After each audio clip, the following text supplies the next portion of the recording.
So I'm interested in when you're with a client for the first time and you're describing our philosophy and they ask you what you really mean about consciousness, how do you describe it to a client? It's a good one, actually, and I kind of play around with different words, but I think where I really focus is around the whole space of if people don't understand how their personality, their emotions, values, motivations, beliefs, all of those things, how all of those things come together and impact the way they form relationships, the way they show up to work, how they are as a leader, then there's not a lot we can do in terms of then helping them to change and develop. So that consciousness is the first step in being able to get them to a place where they can then start to make some choices about the way they behave.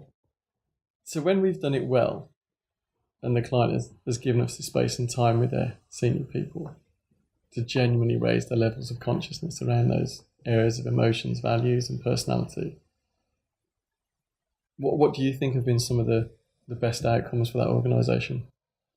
That's a good question.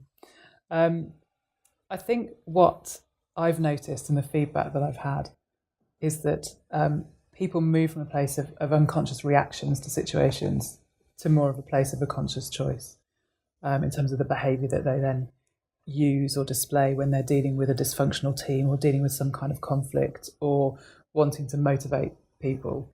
And actually quite often at the start of the work we do, people don't recognise that they do have that choice and that there's a responsibility there to rather than just react, actually think, what does this situation require? So I think that whole kind of raising consciousness side of things there is about helping them to understand, oh, okay, I do have a choice here and I am in control of it. So in terms of our philosophy then, and the whole space around consciousness, how do you go about describing that to a client when they've not worked with us? So I suppose, well, there's the three elements, obviously, that we talk about. So one is personality, emotions, and values.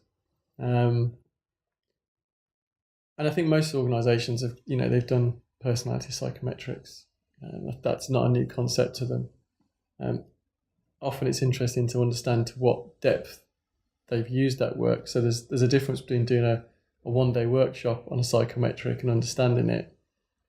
But then if you don't help them embed that learning afterwards, does it make a behavioural change? So I think that's important, that you can't just do it as a one-off hit and expect them to change overnight and use that information.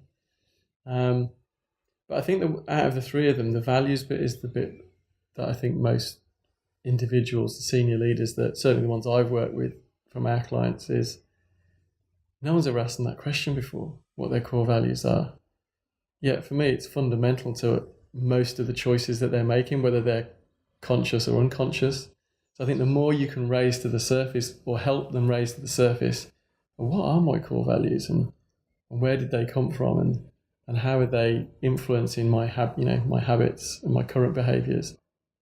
It then, I think it allows them to go from a place of, so if this is my current range of options, what would it be like in any given situation if I had this range of options, regardless of the environment or the person?